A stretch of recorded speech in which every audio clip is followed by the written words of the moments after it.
अस्सलाम वालेकुम व्यूअर्स, मैं हूं समीना पाशा। उम्मीद है आप लोग खैरियत से होंगे। व्यूअर्स, 5 फरवरी यौम यकजहती कश्मीर के तौर पर मनाया जाता है और हम लोग शुरू से ही कश्मीर से एक अलग सी मोहब्बत रखते हैं, एक अलग सा एहसास है कश्मीर के मामलात पर।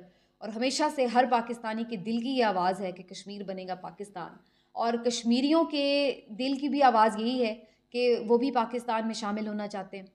और शुरू से इस जद्दोजहद में पाकिस्तान के अवाम कश्मीरियों के अवाम के साथ है, कश्मीर के अवाम के साथ हैं। ये सब एक जिसको कहते हैं, हम मुसलसल इसी सोच के साथ हमारी जिसको कहते हैं तरबियत हुई है, हम बड़े हुए हैं। लेकिन आप यकीन मानिए कि पिछले 1 साल में बड़ा कुछ बदल गया। बड़ा, आप कहते हैं ना कि सोच से पर्दे हटते हैं, वो वाला हिसाब हुआ है। मतलब मैं ये सोचने पर मजबूर हो गई कि हम ये तो ज़रूर कहते हैं कि कश्मीर बनेगा पाकिस्तान, बनना चाहिए, ठीक है। लेकिन क्या जो हमारे मौजूदा पाकिस्तान के हालात हैं, उसमें हम किस मुंह से ये कहें कि कश्मीर को पाकिस्तान बना दो? क्या जो मौजूदा पाकिस्तान है उसमें बसने वालों को हमने बड़े हुकूक दिए हुए हैं? क्या यहाँ पर जो लोग बस रहे हैं वो बड़ी आज़ादी से ज़िंदगी गुजार रहे हैं? क्या यहाँ पर जो माशी हालात हैं वो इस काबिल हैं कि हम और लोगों को भी कहें कि आओ हमारे माशी हालात में तुम भी हिस्सेदार बन जाओ, तुम भी इसी किस्म की ज़िंदगी जियो जैसे यहाँ पर बाकी अवाम जी रहे हैं? किस मुंह से हम उनको बोलें कि आओ तुम पाकिस्तान का हिस्सा बन जाओ? और वो किस सोच के साथ पाकिस्तान का हिस्सा बने? महज इसलिए कि हम भी एक कलमे से जुड़े हुए हैं, ये एक ज़रूर इत्तेफाक है, मुमासलत है। लेकिन इसके अलावा और क्या है? यानी हम उनको ये अब तो ये सोचने पे मजबूर हो गए हैं कि क्या एक गुलामी से निकल कर आप एक दूसरी गुलामी में लाना चाह रहे हैं उनको। मैं ये नहीं कह रही कि वो वहाँ पर ही रहे और उनके साथ बड़ा अच्छा हो रहा है। हम बिल्कुल कंडेम करते हैं कि जो इंडियन फ़ौजों ने गासबाना कब्ज़ा किया हुआ है कश्मीर के ऊपर, और जो उनके ऊपर जुल्म सितम होता है, वो किसी तौर भी काबिल कबूल नहीं है। उसको मजम्मत भी करनी चाहिए, उसका हाथ भी रोकना चाहिए। लेकिन सवाल यही है कि आप क्या एक गुलामी से निकल कर एक दूसरी गुलामी में आना चाहते हैं? क्या वहाँ पर तो मैं समझती हूँ फिर भी वो लोग किसी हद तक उनको एक ये तो तसल्ली है ना कि यार जो हमारे साथ ये ज़ुल्म कर रहे हैं वो गैर मुल्की अफवाज हैं, जो हमारे साथ ये ज़ुल्म कर रहे हैं ये दूसरे मुल्क के बाशिंदे हैं।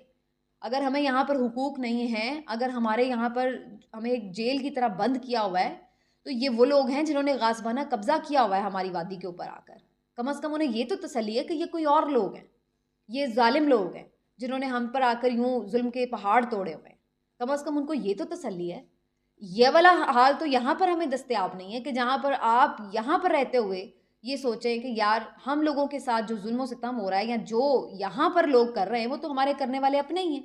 तो फिर आप किसको जाके बोलें कि कहाँ के आप इंसानी हुकूक के, हमसे अपने अवाम को हुकूक दिए नहीं जा रहे, तो हम क्या कश्मीर को हुकूक दिलाएंगे? 75 साल से आपने एक ट्रक की बत्ती के पीछे लगाया हुआ है, और उसके बाद भी क्या उसके लिए अमली तौर पर किया है? कुछ भी नहीं किया, ज़ीरो।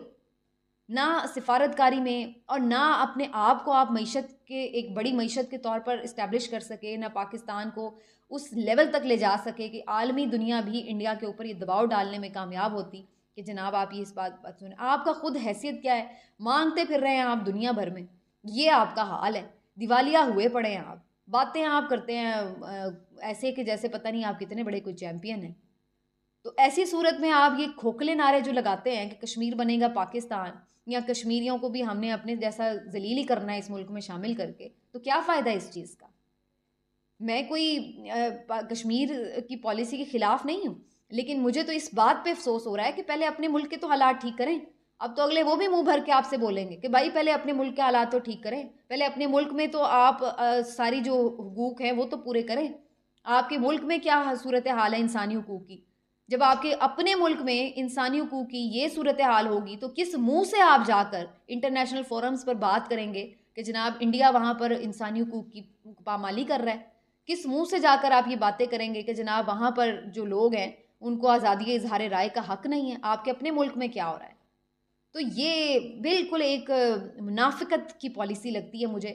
और बिल्कुल जिसको कहते हैं ना कि पहले अपना घर ठीक करें और उसके बाद आप सोचें कि आप किसी की मदद कर सकते हैं। ये नहीं हो सकता कि खाली खुली नारों के साथ और खाली खुली जिसको जंगी तरानों के साथ या खाली खुली जो है आप लोगों को जज्बाती बातों के साथ ट्रक की बत्ती के पीछे लगाए रखें और उसके बाद लगाते ही चले जाएं और समझते जाएं कि जी बड़ी कामयाब पॉलिसी है। तो ऐसे नहीं होता। आंखें खोलनी पड़ेंगी, गिरेबानों में झांकना पड़ेगा, हकीकत को देखना पड़ेगा। इसके अलावा कोई हल नहीं है। पहले अपना मसला हल करेंगे तो फिर किसी का मसला हल करने के काबिल होंगे। लेकिन मुझे उम्मीद है कि यहाँ पर कोई ऐसी सूरत हाल बदलने नहीं वाली। फ़िलहाल तो ज़िद और अनात की एक जंग है जो कि जारी है, जो किसी तौर ख़त्म होती नज़र नहीं आ रही। भले उसमें कबाड़ा हो गया रियासत का, लेकिन किसी को इस पर कोई ना तो शर्मिंदगी है और ना ही उसको एहसास है कि इसको हमने ठीक करना है। तो ये जनाब 5 फरवरी के हवाले से एक बड़ा ही दिलगीर सा मेरा मैसेज है। मुझे तो, मैं कश्मीरी अवाम के बिल्कुल साथ हूँ, मुझे तकलीफ़ है। और अब हम इस चीज़ को ज़्यादा समझ सकते हैं कि वो लोग किस अज़ियत से गुज़र रहे हैं कि जब उन्हें आज़ादी नहीं है बात करने की, तो फिर हमें भी अब अंदाज़ा होता है कि यार वो किस हैसियत से गुज़र रहे हैं, किस अज़ियत से गुज़र रहे हैं। क्योंकि यहाँ पर भी कुछ सूरत हाल कुछ ज़्यादा इतनी मुख्तलिफ नहीं रही है अब। वहाँ पर अगर उन्हें लोगों को एमी उठा लिया जाता है, तो यहाँ पर भी अब यही सूरत हाल बन चुकी है कि बग़ैर किसी वजूहात के, मुकदमात के, यहाँ पर भी लोगों को ऐसे ही उठा लिया जाता है। और मज़े की बात यह है कि अगर वहाँ पर अदालतें इंसाफ नहीं दे सकती, तो यहाँ पर भी अदालतें उतनी ही खामोश नज़र आती हैं हमें। कोई इसका हमें पुरसाने हाल नहीं नज़र आता कि जनाब एक जगह है जहाँ से जाकर हम कहेंगे कि यार चलो ठीक है, और कुछ नहीं तो ये तो काम हमारा बेहतर हो रहा है ना, यहाँ पर तो हमें इंसाफ मिल सकता है। ये बहरहाल अफसोस है, तकलीफ़ है कि कहाँ हमें होना चाहिए था। इतनी पोटेंशियल वाली कौम है, इतने टैलेंटेड लोग हैं, इतनी बड़ी यूथ है, और इतने अल्लाह ताला ने माला माल किया हुआ है हर वसाइल से, हर तरह की चीज़ों से, और उसके बावजूद भी हमने इस मुल्क को किस नहज पे लाकर खड़ा कर दिया है। और फिर भी हम उन हाथों को रोक नहीं सकते कि जो इसके ज़िम्मेदार। हमारी तो यही दुआ है कि अल्लाह ताला कश्मीरी अवाम के लिए आसानी पैदा करे। और उन्होंने बड़े मुश्किल टाइम देखे हैं, बड़े शहदा की कुर्बानियाँ दी हैं उन्होंने, और बड़ी जिसको कहते हैं तकलीफ़ दे उनकी ज़िंदगी गुज़रती है और गुज़र रही है। और उनकी तरफ से भी कोई ऐसी उन्हें अभी उम्मीद नज़र नहीं आती कि कौन उनकी मदद करेगा। एक उम्मीद है तो सिर्फ़ 2 चीज़ों पर है, एक तो अल्लाह ताला की ज़ात पर, और दूसरा उनकी अपनी जिद्दोजहद पर, उनकी अपनी तहरीक पर। तो उनकी अपनी क़यादत है जो डटी हुई है, जो लड़ रही है अपने अपनी जो उनका हक़ है आज़ादी का, उसके लिए लड़ रही है। लेकिन अदरवाइज़ अगर हम ये कहें कि जनाब पाकिस्तान इस चीज़ में उनकी कोई हेल्प करेगा या कुछ उसमें एक आउट ऑफ द बॉक्स कोई सोल्यूशन निकालेगा, तो फ़िलहाल जिस तरह के हालात हैं उसमें इस तरह का कोई मंजरनामा हमें दिखता नहीं है। लेकिन अल्लाह ताला तमाम मुसलमानों के लिए बेहतरी करे, पाकिस्तान के लिए भी और कश्मीरी अवाम के लिए भी। ये हमारा मैसेज है कि हम दिल से अलबत्ता उनके साथ हैं, और एक जिसको कहते हैं ना एहसास है जो कि हमें और उनको जोड़े हुए हैं। मिलते हैं अगले वीलॉग में, अपना ख्याल रखिए, अल्लाह हाफ़िज़।